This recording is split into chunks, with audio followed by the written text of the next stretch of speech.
Start. দেখ আমরা খেলতে পেছনে কি করবো বলো। সময়ের অভাবের জন্য অনেক জল্পনা কল্পনা করে অবশেষে করে ফেললাম আমরা আগমনের ভিডিও শুট। সেইভাবেই রবিবারের সকালে ক্লাসের পরে ব্যাকগ্রাউন্ডটা সেট আপ করে নিয়ে আমরা দুপুর রেডি হয়ে নিলাম। প্রথমে লোকেশন ঠিক হয়েছিল গঙ্গার ঘাট, কিন্তু সময়ের অভাবে গঙ্গা পর্যন্ত আর আমাদের যাওয়া হয়ে উঠলো না, তাই বাড়ির ছাদেই আমাদের সমস্তটা সারতে হলো। বিকেল হয়ে গেলে লাইটের তো একটা সমস্যা থাকে, আর লো লাইটে ক্যামেরায় ভিডিও করা খুবই সমস্যার। সেই কারণেই আমরা সবাই একটা জায়গায় রেডি হতে শুরু করলাম, যাতে তাড়াতাড়ি সবাই মিলে একে অপরকে সাহায্য করে রেডি হয়ে যেতে পারি। আমাদের যেহেতু দুটো লুকে শট ছিল, তাই প্রথমে শটটার জন্য আমাদের লুক ছিল একদমই সিম্পল। 1 2 3 নমস্কার। ঘুরে যাচ্ছি, এগিয়ে এসো, তুমি এগিয়ে এসো। কথা দি ফার্স্ট ভিডিওটা করার পরে লাইটের পরিমাণ আরও কমে গেছিলো, তাই পরের লুকটা আমাদের খুব তাড়াতাড়ি তৈরি করতে হয়েছিল। আর একটা ভিডিও শুট করতে গেলে যে কতগুলো শট নিতে হয় তা তো তোমরা সকলেই জানো, তাই যতটা তাড়াতাড়ি সম্ভব আমরা তৈরি হয়ে নিলাম সকলে। আর তারপর শুরু হলো পরের শুটটা।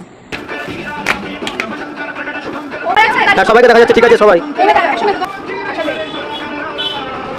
ফাইনালি প্যাকআপ তো হলো, কিন্তু হতে হতে সন্ধ্যা হয়ে গেল। বেচারারা ভালো করে ছবিটাও তুলতে পারেনি আজকে। আমাদের ডান্স ভিডিও আসছে মহলার দিন সকালে, তোমরা সবাই দেখো এবং আমাদের পাশে থেকো আর সাপোর্ট করো।